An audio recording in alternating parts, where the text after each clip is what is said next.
আগে কোনোদিনও খাইনি, ফোনে ভিডিওতে দেখি অনেকে খায় এটা।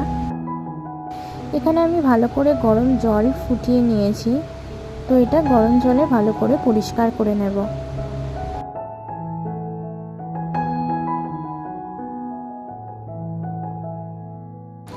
এটা পরিমাণে অনেকটাই আনা হয়ে গেছে, তাই এটা পরিষ্কার করতেও অনেকটা সময় লেগে যাচ্ছে।